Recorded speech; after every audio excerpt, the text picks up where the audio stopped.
जय हिंद। नौजवान साथियों, हम सुरेमन पासवान, प्रदेश अध्यक्ष बागी बलिया, प्रदेश के सभी सम्मानित आदरणीय नौजवान साथी, माताएं बहनें,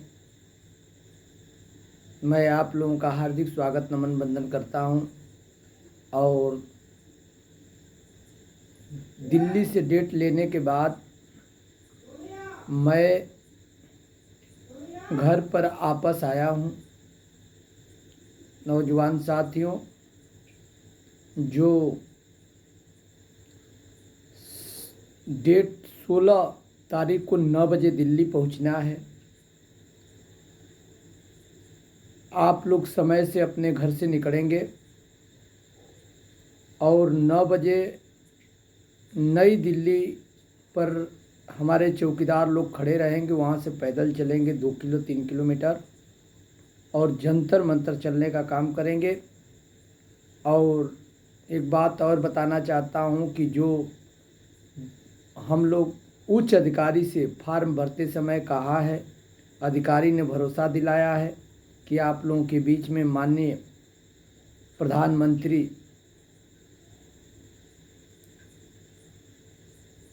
मोदी जी भी आ सकते हैं या माननीय गृह मंत्री अमित शाह जी भी लेटर लेने के लिए आ सकते हैं। दोनों लोग में कोई आ सकते हैं, तो आप लोगों को चिंता करने की ज़रूरत नहीं है। और कुछ लोगों ने, नौजवान साथियों, विरोध करते हैं। मैं कहना चाहता हूं नौजवान साथियों कि हमारे बुद्धिजीवी लोगों ने कहा है कि मैं किसी को खराब नहीं बनाता हूं।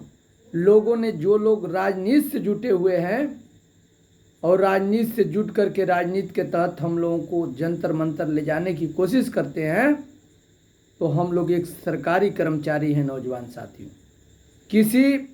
किसी भी पार्टी के बैनर तले या पैड पर हम लोग अपना धरना नहीं करेंगे। चौकीदार का नेतृत्व चौकीदार करेगा।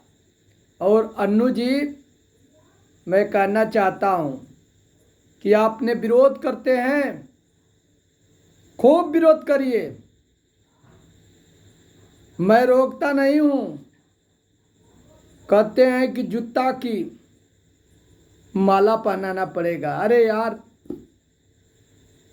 जूता का माला, जो ट्रक चलता है, 50,000 का ट्रक रहता है, 60,000 का ट्रक रहता है, उसमें जूता बांधा जाता है। ध्यान दो कि उस गाड़ी पर नजर नहीं लगेगी। जूता को कम समझते हैं। कम से कम अन्नू जी, जूता का माला पहना करके हमारे कम से कम शरीर का 50 लाख रुपया कीमत लगा दिए। चप्पल का माला कहते हैं, देखे होंगे नौजवान साथियों, जब सुंदर मकान हम लोग बनाते हैं तो नौजवान साथियों, उस चप्पल को मकान के ऊपर टांगा जाता है कि इस मकान को नजर न लगे। तो चप्पल का माला जब हमारे शरीर में पहना रहे हैं अन्नू जी, तो समझ जाइए कि करोड़ों में हम हैं तो चप्पल का माला पहना रहे हैं। और अन्नू जी, मैं कहता हूं खूब चलो,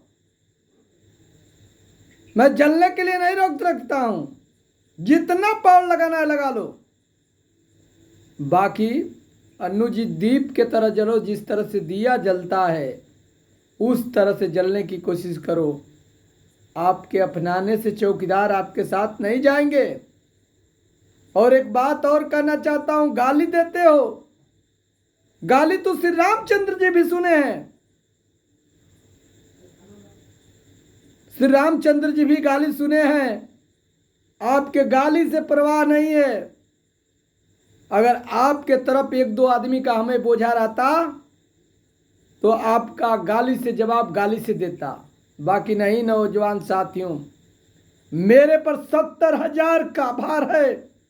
और 70,000 नहीं, अगर उन लोगों के बाल बच्चों का भी भार देखा जाए तो सबका भार मेरे पर है कि तनख्वाह में वृद्धि कराना है। इनका गाली से जवाब नहीं दूंगा। अन्नू जी गाली देते हैं।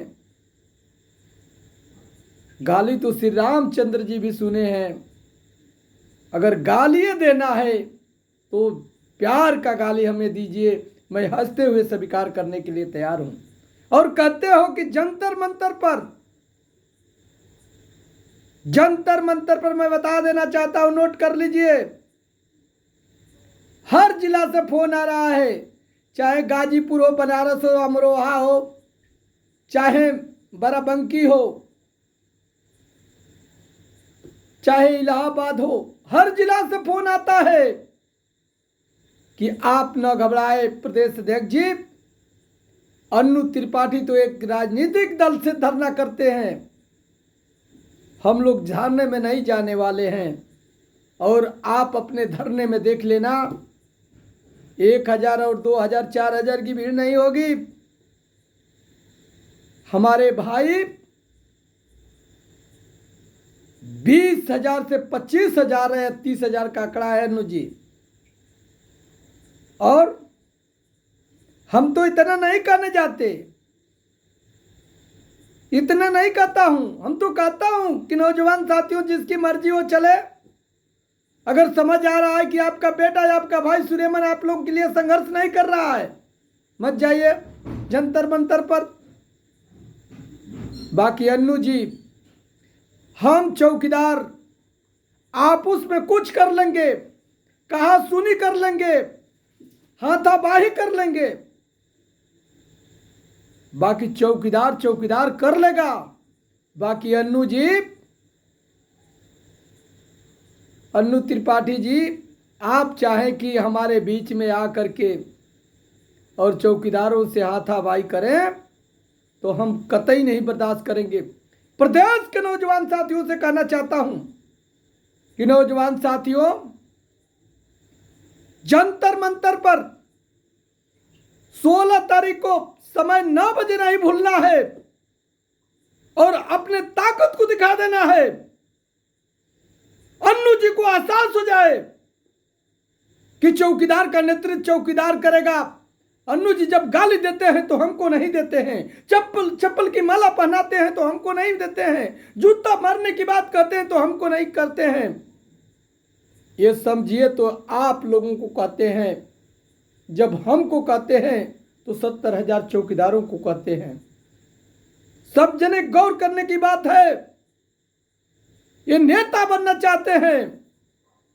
अन्नू जी, चौकीदार हमारे इतना बुजुर्ग लोग भले अनपढ़ हैं, बाकी जो नया जनरेशन आपके बीच में चौकीदारों का आया है, इतना पागल नहीं है।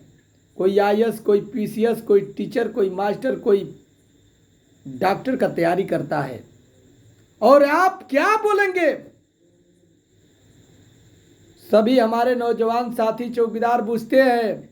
मैं बताना चाहता हूं अन्नू जी, जितना जोर लगा लीजिए, जितनी ताकत लगा लीजिए, आपके राजनीति के तहत हमारे चौकीदार भाई नहीं जाएंगे, नौकरी खतरे में नहीं डलवाएंगे, जो भी तनख्वाह बढ़ने वाला है वो रुकवाने नहीं जाएंगे। हमारे हर चौकीदार पढ़े लिखे इंसान हैं। जितना ताकत लगाना है लगा लीजिए।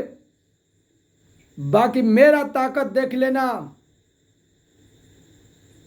जिस दिन 16/9/2023 को समय 9 बजे नहीं, वहां पर 15 तारीख से जंतर मंतर पर भीड़ लगने लगेगी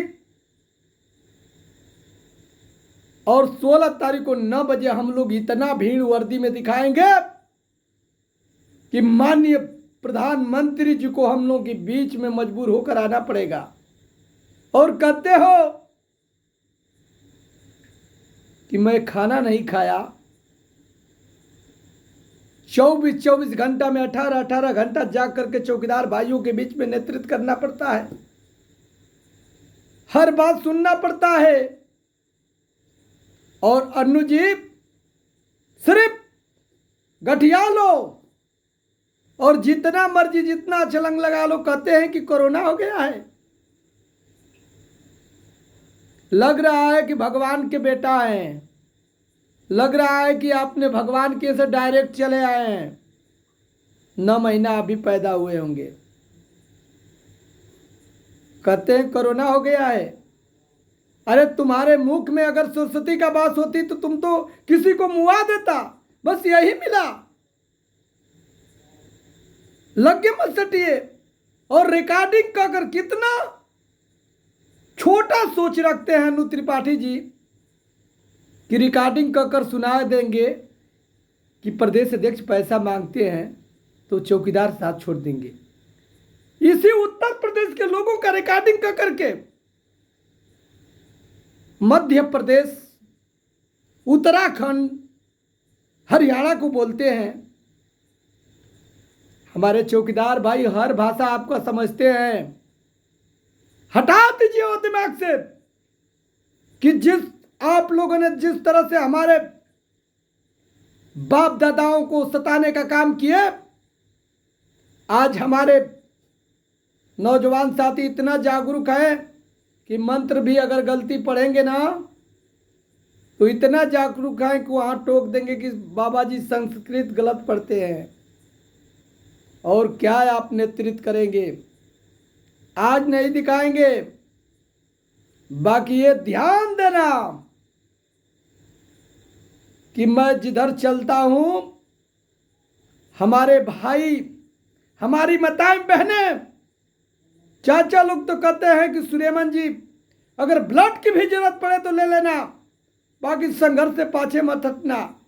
हमारी बहनें कहती हैं कि भैया अन्नू की बातों में हम लोग नहीं आएंगे। अगर दुर्गा रूप बन करके आपके साथ तलवार उठाकर भी सामना करे ना पड़े तो हम लोग करने के लिए तैयार है। बाकी किसी राजनीतिक के साथ नहीं जाएंगे। हमारे नौजवान साथी कहते हैं कि सुलेमान भैया जहां आपका खून बहेगा, पसीना बहेगा, हम लोग खून बहाने के लिए तैयार है। बाकी जंतर मंतर पर इस बार आर पार की लड़ाई होगी। और आशा में विश्वास दिलाना चाहता हूं 70,000 लोगों को कि नौजवान साथियों, जिस दिन जंतर मंतर पर पहला मीटिंग होने जा रही है, जिस तरह से हरियाणा को सरकार बढ़ाई है, आपका बेटा विश्वास दिला रहा है कि अगर जंतर मंतर पर सरकार सुनवाई नहीं करेगी तो उस जगह से आपका बेटा या आपका भाई वापस नहीं आएगा, तनख्वाह में वृद्धि कराकर वापस आएगा। जय हिंद, जय भारत। और नौजवान साथियों, डेट दिया, ध्यान देना दूरी के हिसाब से 16 तारीख को 9 बजे तक आप लोग जंतर मंतर दिल्ली पर पहुंचिएगा। और सभी माताएं बहनें, नौजवान साथियों और चाचा बुजुर्ग दूरी के हिसाब से वहां इतना भीड़ दिखा दीजिए, इतना ताकत दिखा दीजिए कि सरकार को विवश होकर के हम लोग के बीच में आकर के हम लोग के तनख्वाह पर मजबूरन वृद्धि करना पड़े। जय हिंद, जय भारत।